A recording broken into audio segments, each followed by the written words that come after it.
हाँ जी बेटा, तो इस क्लास में हम लोग आपका चैप्टर नंबर 4 स्टार्ट करेंगे, जिसका नाम है कॉम्प्लेक्स नंबर्स। ठीक है, complex numbers and quadratic equations. So essentially it's complex numbers.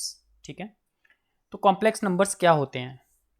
ये काफ़ी इजी चैप्टर है। ठीक है, ट्रिग्नोमेट्री आपने पढ़ा है, काफ़ी हैवी चैप्टर हो गया था। उसके बाद ये थोड़ा सा ब्रीदर है आप लोगों के लिए, इजी चैप्टर है और अच्छा है, मतलब इसमें आप स्कोर कर सकते हैं अगर थोड़ा सा ध्यान देंगे और प्रैक्टिस करेंगे तो। ठीक है, तो समझते हैं कॉम्प्लेक्स नंबर्स क्या होते हैं। देखो, कॉम्प्लेक्स नंबर्स को समझने के लिए सबसे पहले हमें थोड़ा सा क्लास 10th में जाना पड़ेगा और समझना पड़ेगा कि जब हम नंबर सिस्टम पढ़ रहे थे तो हमने एक टाइप ऑफ नंबर पढ़े थे जिनको हम बोलते हैं रियल नंबर्स। क्या बोलते हैं?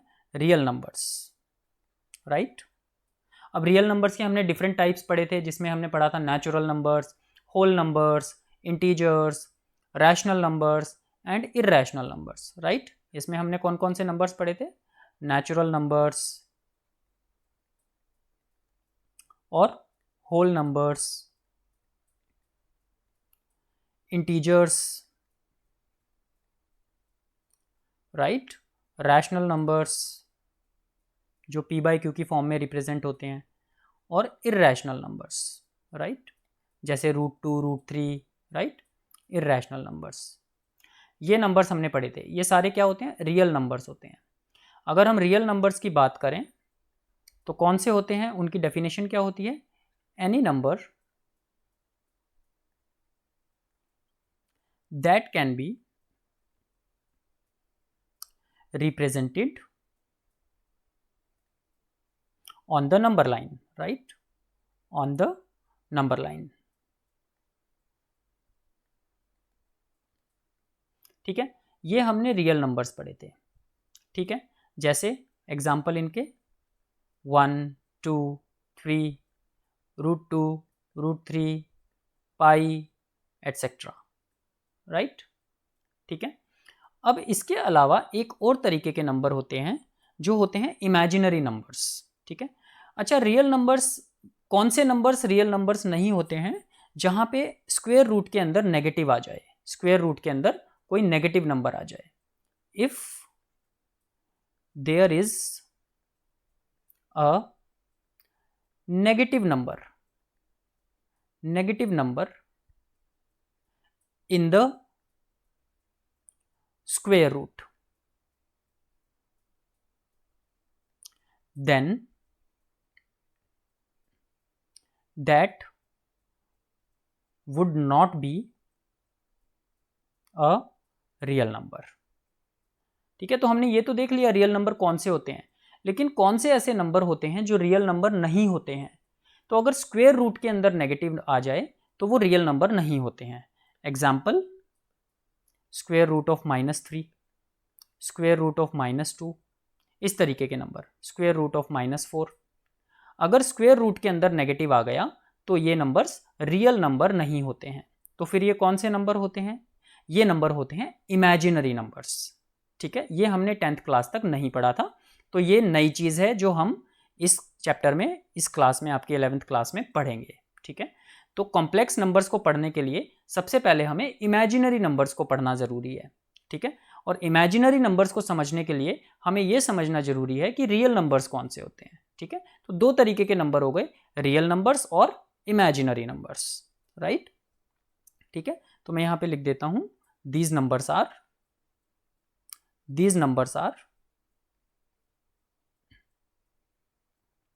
Imaginary numbers. क्योंकि ये रियल नंबर्स नहीं है तो ये क्या है? इमेजिनरी नंबर्स हैं। ठीक है, तो हमारे पास नंबर्स दो तरीके के हो गए, real numbers and imaginary numbers. I hope यहां तक आप लोगों को क्लियर हो गया है। इमेजिनरी नंबर्स कौन से होते हैं? जिनमें स्क्वायर रूट में नेगेटिव आ जाता है। ठीक है, तो रियल नंबर्स हम आपकी 9th और 10th क्लास में पढ़ चुके हैं। ठीक है, जो कि ये सारे नंबर्स होते हैं, ये सारे नंबर्स, राइट। अब हम आपकी 11th क्लास में पढ़ेंगे इमेजिनरी नंबर्स। 11th क्लास में हम आज पढ़ेंगे इमेजिनरी नंबर्स। ठीक है, इमेजिनरी नंबर्स को समझने के बाद हम समझेंगे कि कॉम्प्लेक्स नंबर क्या होते हैं। ठीक है, तो अब मैंने बताया कि इमेजिनरी नंबर्स कौन से होते हैं। इमेजिनरी नंबर्स होते हैं numbers in which there is a negative number in the square root, in the square root. ये नंबर हमारे नेगेटिव नंबर होते हैं, जैसे हम एग्जांपल देख चुके हैं ऊपर, square root of -2, square root of -3, square root of -4 etcetera. ठीक है, कोई भी नंबर जो स्क्वायर रूट के अंदर नेगेटिव होगा वो एक इमेजिनरी नंबर होगा। ठीक है, अब हम इन नंबर्स को कैसे रिप्रेजेंट करें? ठीक है, इमेजिनरी नंबर्स को कैसे रिप्रेजेंट किया जाता है? तो इसके लिए हमारा एक कॉन्सेप्ट होता है विच इज कॉल्ड आयोटा। ठीक है, तो इमेजिनरी नंबर्स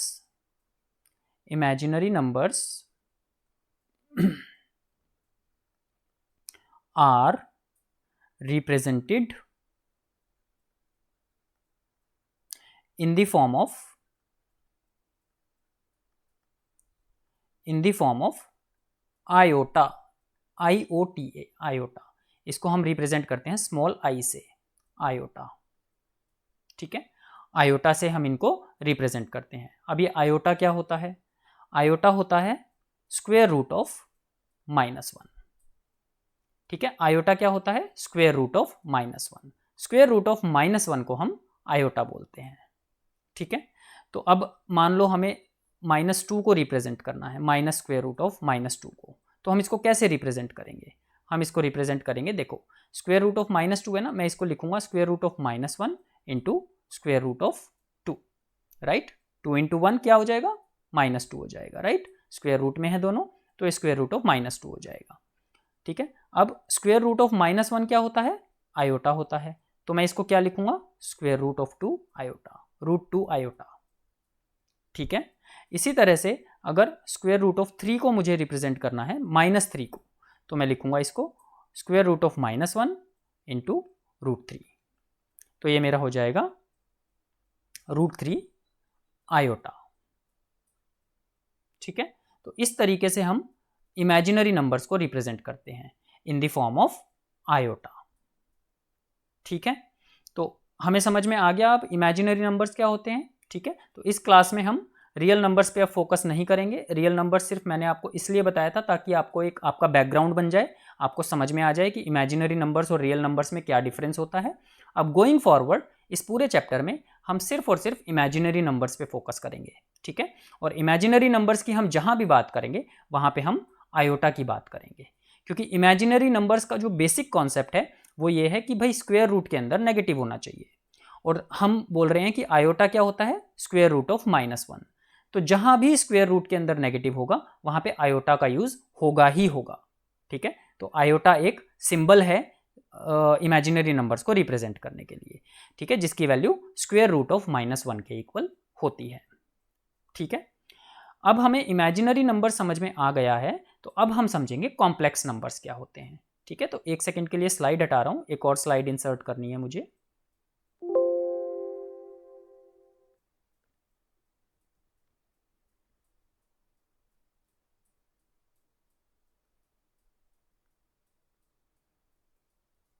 हाँ जी, अब हम समझते हैं कॉम्प्लेक्स नंबर्स क्या होते हैं। Complex numbers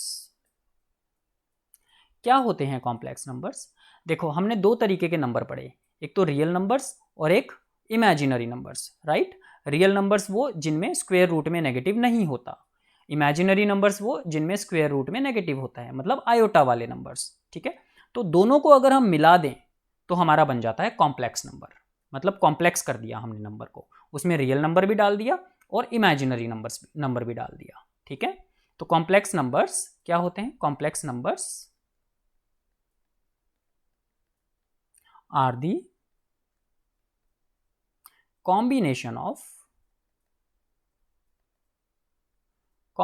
of both real numbers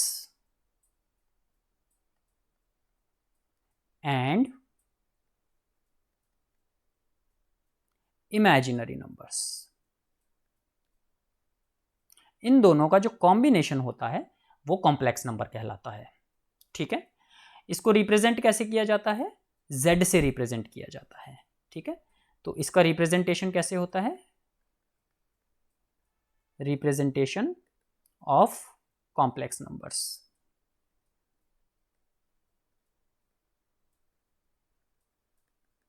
इसको हम इस तरीके से रिप्रेजेंट करते हैं कैपिटल Z से, ठीक है। Capital Z equals to a plus iota b।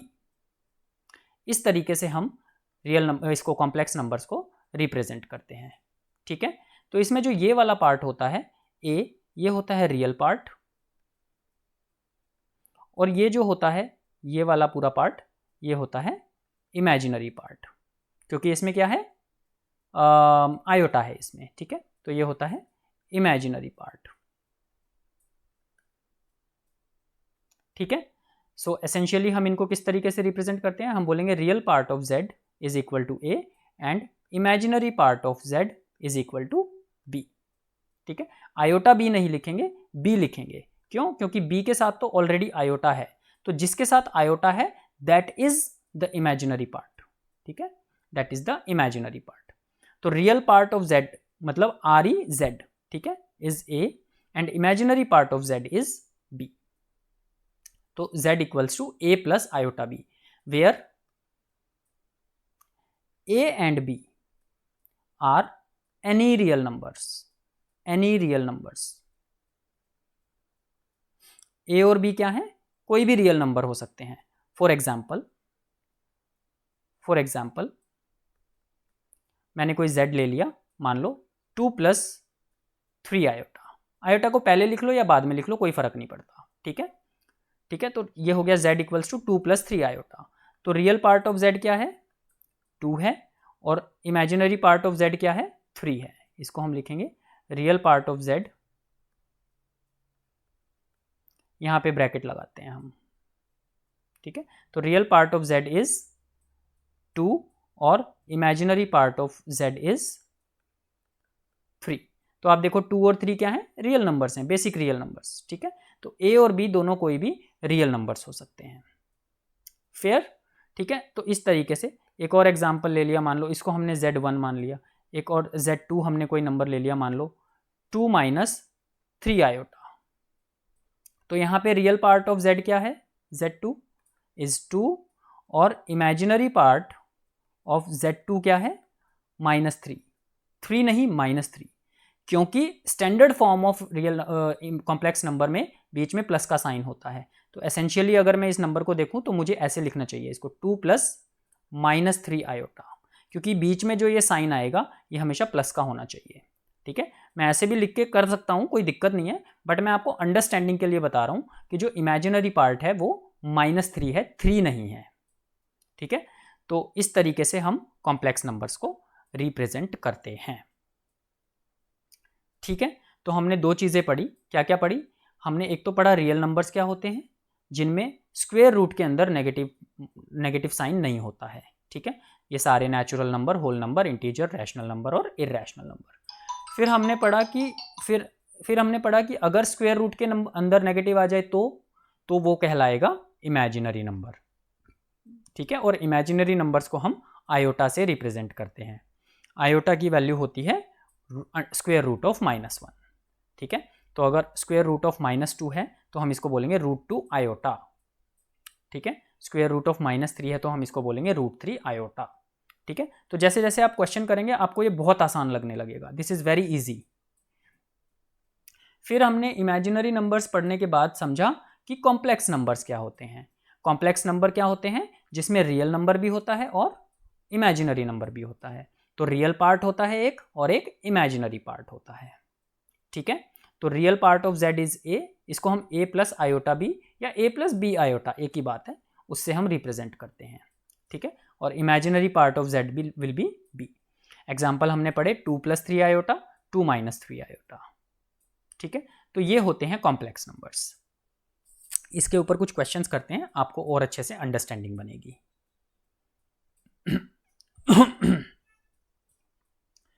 कह रहा है if 4x plus iota into 3x minus y is equal to 3 plus iota into -6 where x and y are real numbers, then find the values of x and y।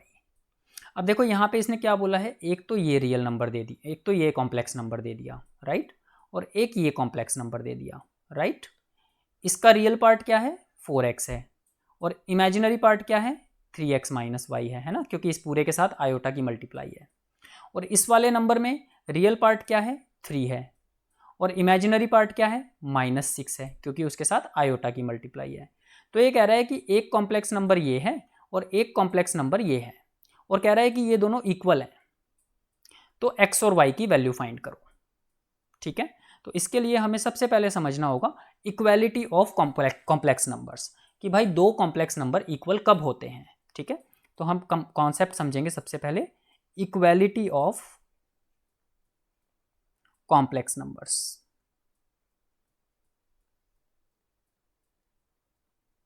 ठीक है, so let एक complex number है z1 जो कि equal है a plus iota b के, और एक और कॉम्प्लेक्स नंबर है z2 जो कि है c प्लस आयोटा d के इक्वल। ठीक है, now if z1 is equal to z2, अगर ये दोनों कॉम्प्लेक्स नंबर इक्वल हैं तो real part of z1 will be equal to real part of z2 and imaginary part of z1 will be equal to imaginary part of z2। इसका मतलब क्या है कि रियल पार्ट ऑफ z1 मतलब a, इसका मतलब क्या है, इसका मतलब है कि a will be equal to c and b will be equal to d। तो इसका रियल पार्ट इसके रियल पार्ट के इक्वल होगा और इसका इमेजिनरी पार्ट इसके इमेजिनरी पार्ट के इक्वल होगा। ठीक है, तो दो कॉम्प्लेक्स नंबर तब इक्वल होते हैं जब उनका रियल पार्ट आपस में इक्वल होता है और इमेजिनरी पार्ट आपस में इक्वल होता है। तो बस यही बेसिक सा छोटा सा कॉन्सेप्ट है जिसका हमें इस क्वेश्चन में यूज करना है। ठीक है, तो क्वेश्चन में क्या बोला है इसने, 4x plus iota into 3x minus y is equal to 3 plus iota into -6। ये दोनों कॉम्प्लेक्स नंबर इक्वल हैं, तो इसका रियल पार्ट क्या है, 4x।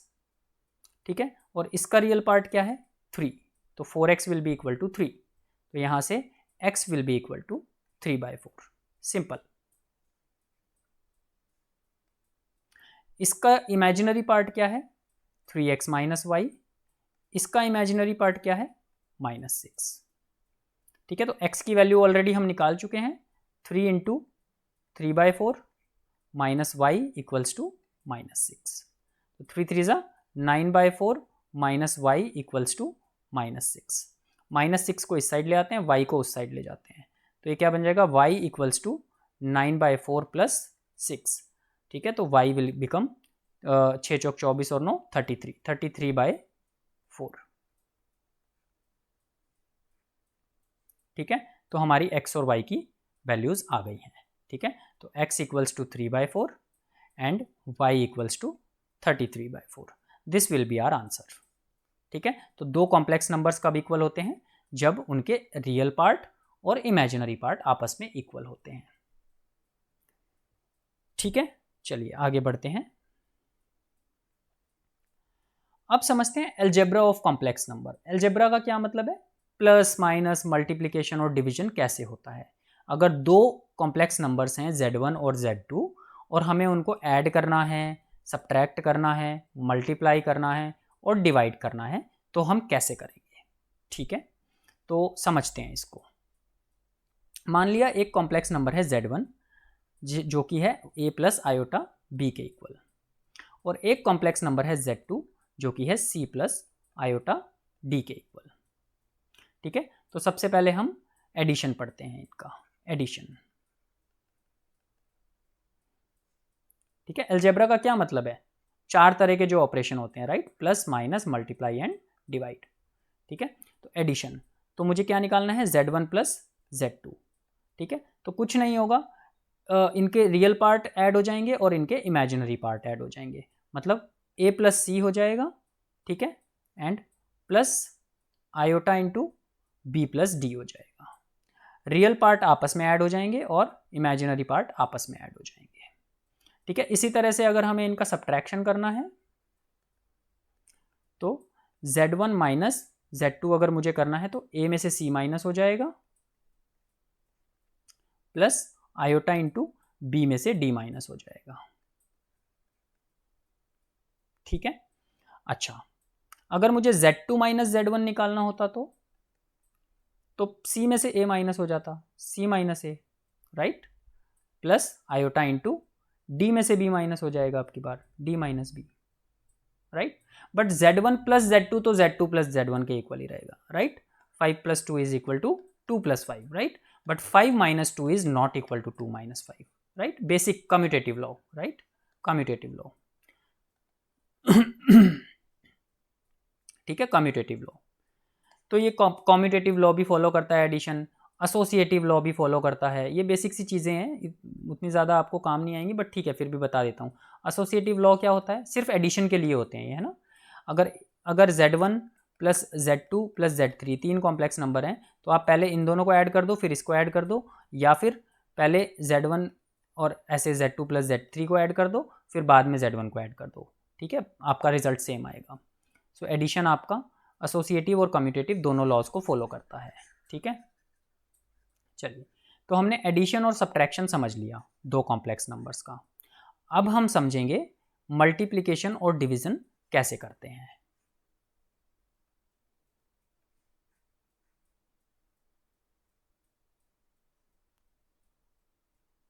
ठीक है, अब हम समझते हैं मल्टीप्लिकेशन कैसे करते हैं।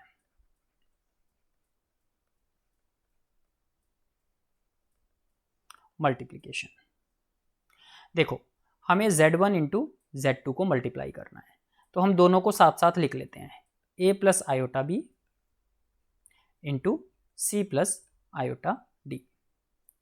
ठीक है, अब जैसे हम बेसिक अलजेब्रा की मल्टीप्लिकेशन करते थे वैसे ही हम इनकी मल्टीप्लिकेशन करेंगे। ठीक है, तो सबसे पहले A को उठाते हैं और इन दोनों के साथ मल्टीप्लाई कर देते हैं, तो ये क्या होगा, AC प्लस AD आयोटा। ठीक है, आयोटा AD, या इसको AD आयोटा लिख लेते हैं, AD आयोटा। ठीक है, A की दोनों के साथ हो गई, अब आयोटा B उठाते हैं और दोनों के साथ करते हैं, तो ये क्या हो जाएगा, BC आयोटा। ठीक है, प्लस BC आयोटा, राइट, और ये क्या हो जाएगा, BD आयोटा दो बार है तो iota square, plus BD iota square. ठीक है, तो ये क्या हो जाएगा, देखो, AC plus AD iota plus BC iota plus, अब देखो मुझे मेरा जो आंसर चाहिए वो इस फॉर्म में चाहिए, A प्लस आयोटा B की फॉर्म में, ध्यान से समझना।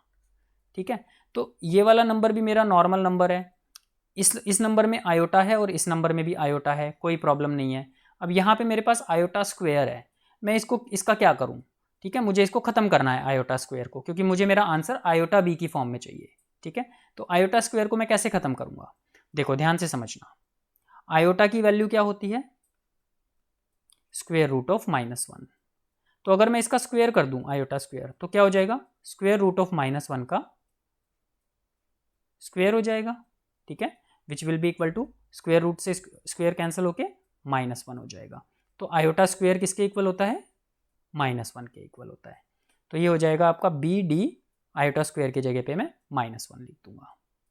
ठीक है, तो ये हो जाएगा आपका AC plus AD iota plus BC iota, और ये क्या हो जाएगा, -BD हो जाएगा, राइट, -BD। अब मैं क्या करूँगा, अब मैं रियल वाली जो वैल्यूज़ हैं, मतलब जिनमें आयोटा नहीं है, उनको एक साथ लिख लूँगा और आयोटा वाली वैल्यूज़ को एक साथ लिख लूँगा, तो AC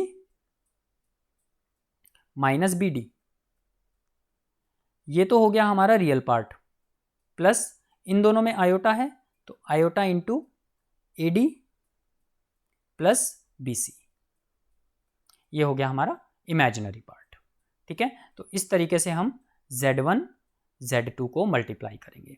अगर हमारे पास दो कॉम्प्लेक्स नंबर हैं तो हम उनको इस तरीके से मल्टीप्लाई करेंगे। ठीक है, इसका एक एग्जाम्पल भी देख लेते हैं। मान लो आपके पास दो कॉम्प्लेक्स नंबर्स हैं, मान लो आपके पास दो कॉम्प्लेक्स नंबर्स हैं, Z1 इक्वल्स टू लेट से 2 + 3 आयोटा, और एक नंबर है Z2 विच इज़ लेट से 1 + 2 आयोटा। सिंपल नंबर ले लेते हैं। ठीक है, Z1 इंटू Z2 हमें निकालना है, तो हम क्या करेंगे, 2 + 3 iota multiplied by 1 plus 2 iota.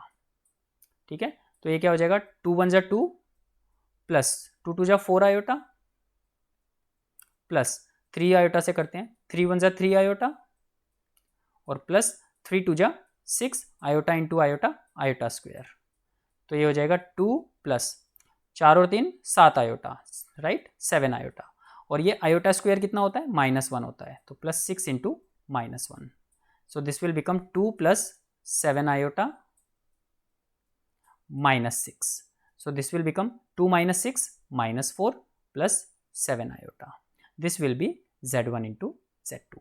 तो अगर आपके पास कोई क्वेश्चन आता है जिसमें दो कॉम्प्लेक्स नंबर आपको दिए हैं और आपको उनका मल्टीप्लिकेशन निकालना है, तो इस तरीके से आप वो मल्टीप्लिकेशन निकालेंगे।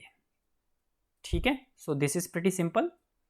ठीक है, ऐड करना होता तो हम क्या करते, ऐड करना होता तो बड़ा सिंपल था, Z1 प्लस Z2 क्या हो जाता, 2 + 1 3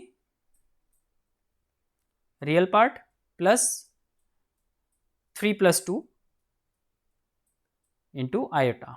so this would have become 3 + 5 iota.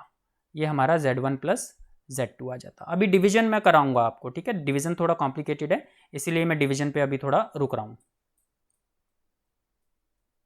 ठीक है, तो Z1 प्लस Z2 आ गया। इसी तरह से अगर Z1 माइनस Z2 निकालना होता तो हम क्या करते भाई, 2 - 1 रियल पार्ट में से रियल पार्ट माइनस, बीच में प्लस का साइन, इमेजिनरी पार्ट में से imaginary part minus, 3 - 2 into iota. तो ये हो गया आपका 1 + 1 आयोटा। 1 आयोटा को सिंपली आयोटा लिख देते हैं। ठीक है, तो Z1 माइनस Z2, इस तरीके से हम इनका सब्ट्रैक्शन निकाल सकते थे। ठीक है, तो ये हो गया आपका एडिशन, सब्ट्रैक्शन और मल्टीप्लिकेशन। अब हम पढ़ते हैं division of two complex numbers. ठीक है, एक मुझे स्लाइड इंसर्ट करनी पड़ेगी, तो मैं स्लाइड हटा रहा हूं।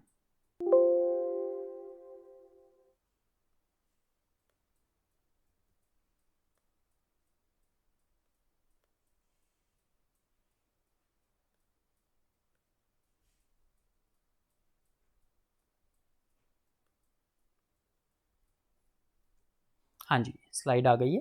ठीक है, तो हम पिछली स्लाइड में एडिशन, सब्ट्रैक्शन, मल्टीप्लिकेशन पढ़ चुके हैं। अब हम पढ़ेंगे division of two complex number, division of two complex numbers.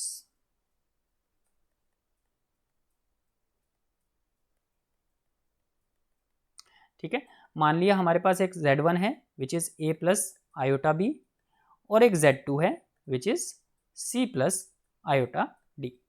ठीक है, हमें Z1 अपॉन Z2 निकालना है। ठीक है, तो हम क्या लिखेंगे, A plus iota B divided by C plus iota D। ठीक है, ये तो कर दिया हमने, लेकिन प्रॉब्लम ये है कि मेरे को जो मेरा आंसर चाहिए वो स्टैंडर्ड फॉर्म में चाहिए, राइट। इसको हम बोलते हैं standard form, right, standard form of complex number. वो क्या होती है, A प्लस आयोटा B। मुझे आंसर इस फॉर्म में चाहिए। ठीक है, एक रियल पार्ट हो, बीच में प्लस का साइन हो, और एक इमेजिनरी पार्ट हो जिसमें आयोटा हो। ठीक है, तो अब मैं इसको कैसे सॉल्व करूं, तो इसको सॉल्व करने का एक तरीका होता है, हम जैसे हम रैशनलाइज द डिनोमिनेटर करते थे ना आपके 10th क्लास में, नीचे वाला डिनोमिनेटर उठा के उससे ऊपर नीचे मल्टीप्लाई कर देते थे साइन चेंज करके। सेम प्रोसेस हमें इसमें फॉलो करना है। तो हम क्या करेंगे, C minus iota D divided by C minus iota D। ठीक है, तो नीचे वाला उठा के उसका साइन चेंज करके, ठीक है, हमने इसको मल्टीप्लाई भी कर दिया और डिवाइड भी कर दिया। ठीक है, अब क्या होगा, अब देखो ऊपर क्या बन गया, A plus iota B into C minus iota D। नीचे क्या बन गया, C plus iota D into C minus iota D। Correct है, इसमें इसको फर्दर सॉल्व करते हैं, A से मल्टीप्लाई करते हैं, AC minus AD iota plus BC iota और minus BD iota square divided by, नीचे क्या बन रहा है, A plus B into A minus B, क्या होता है A square minus B square, तो C square minus I square D square, right, I square D square, ठीक है, आई डी का square, I square D square, right.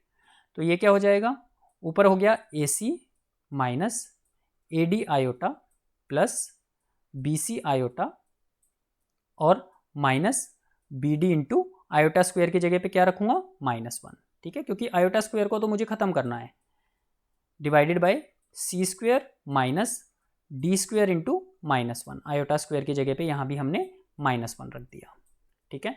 तो ये हो गया हमारा, ऊपर आ गया हमारा A C minus A D iota plus B C iota और प्लस बी डी हो जाएगा ये, राइट, प्लस बी डी, और नीचे हमारा बन गया C square minus minus plus D square, C square plus D square, ठीक है।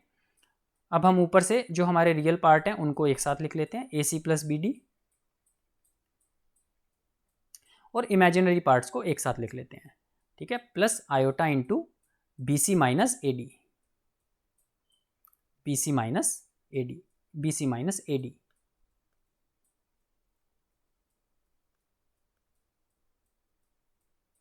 ठीक है, और divided by C square plus D square. अब क्या करेंगे, ये C square plus D square real part के नीचे भी अलग से लिख लेंगे और इमेजिनरी पार्ट के नीचे भी अलग से लिख लेंगे। So this will be a C plus B D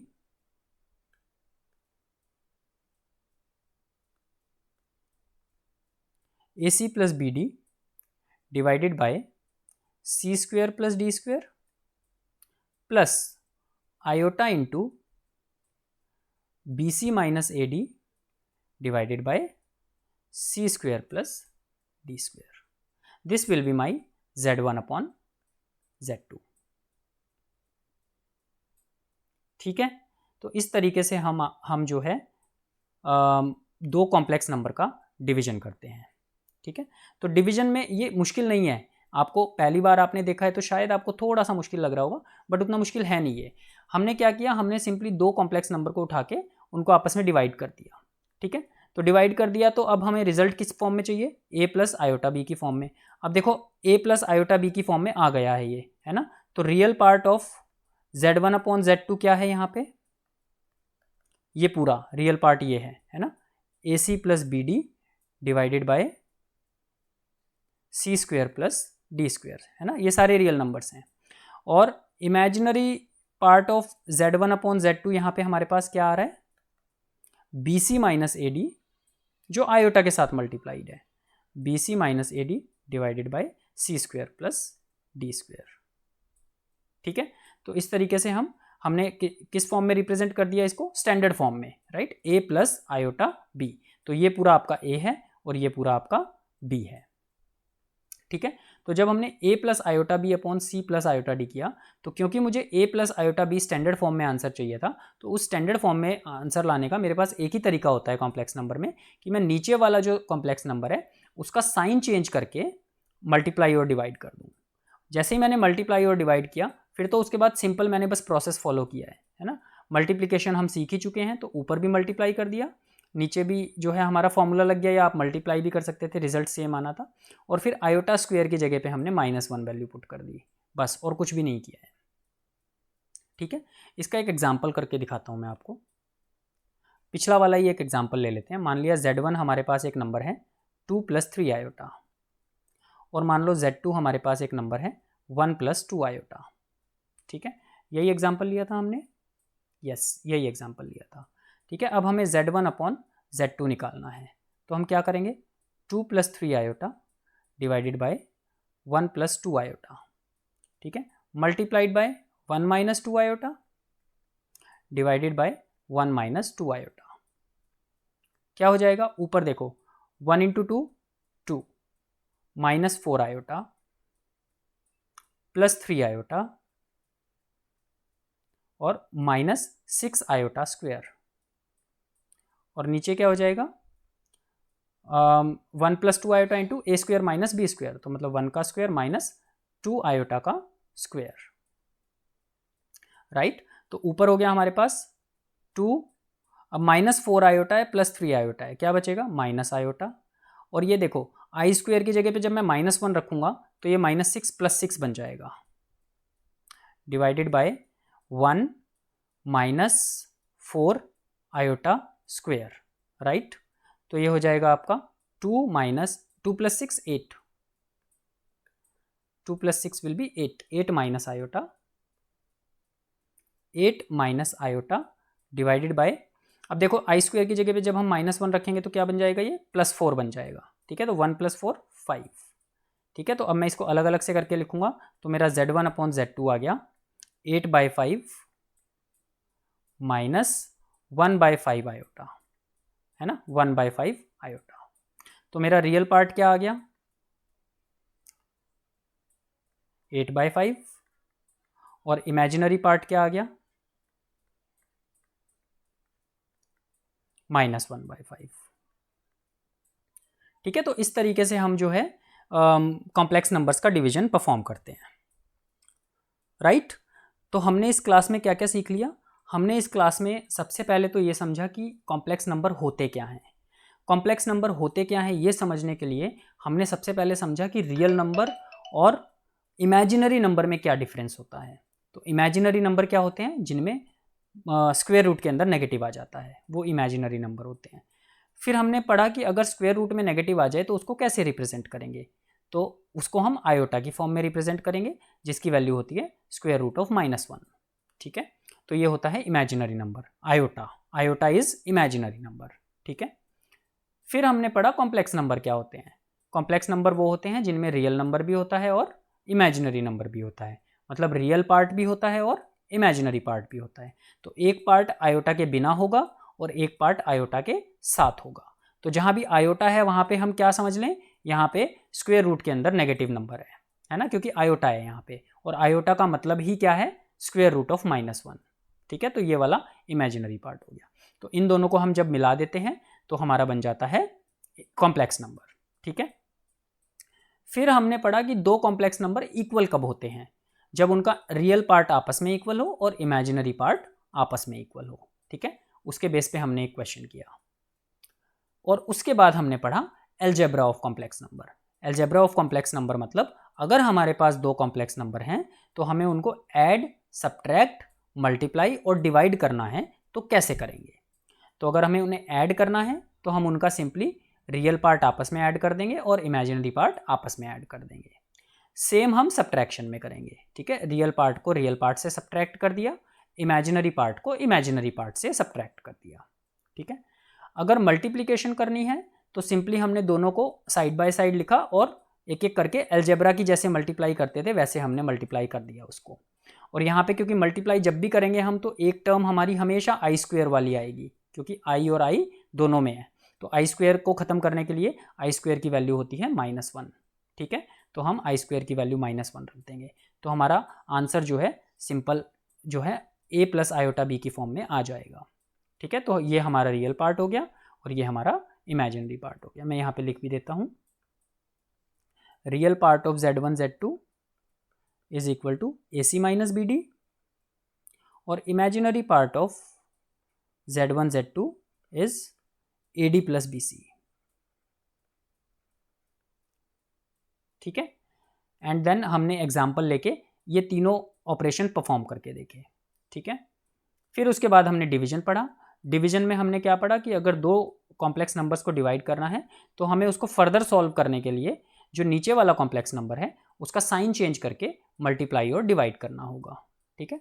तो जब हम मल्टीप्लाई और डिवाइड करेंगे तो ऊपर तो बेसिक मल्टीप्लिकेशन बन जाएगा और नीचे हमारा a + b × a - b का फॉर्मूला बन जाएगा, ठीक है। और हमने उसको सिंपली बस हम सॉल्व करते गए और हमारा आंसर आ गया, ठीक है। यहाँ पे मैं आपको एक और चीज़ बताना चाहता हूँ, आप नोट डाउन कर सकते हैं ये चीज़ कि ना यहाँ से ये हटा देता हूँ मैं और यहाँ पे लिख देता हूँ मैं आपके लिए, क्योंकि ये आपके आने वाले हर क्वेश्चन में काम आएगी ये चीज़। तो इस चीज़ को आप लिख ही लीजिए। जब भी आप a + आयोटा b एक नंबर को मल्टीप्लाई करेंगे a - आयोटा b से, ठीक है, जैसे यहाँ पे हो रहा है c + iota d, c - iota d, ठीक है। तो a + आयोटा b को जब भी आप मल्टीप्लाई करेंगे a - आयोटा b से तो आपका रिजल्ट हमेशा क्या आएगा, a² + b² आएगा। ऐसा क्यों हो रहा है, ऐसा क्यों हो रहा है? देखो यहाँ पे भी हमारा रिजल्ट क्या आ रहा है, C square plus D square, C plus iota D, C minus iota D. ऐसा इसलिए हो रहा है क्योंकि A square A plus B into A minus B का फॉर्मूला बन रहा है, तो A square minus B square बनेगा, लेकिन क्योंकि माइनस बी स्क्वायर के साथ आयोटा स्क्वायर भी आ रहा है और आयोटा स्क्वायर की वैल्यू -1 होती है, तो माइनस माइनस को प्लस कर देगा। तो ये रिजल्ट हमेशा हमारा क्या आएगा, ए स्क्वायर प्लस बी स्क्वायर।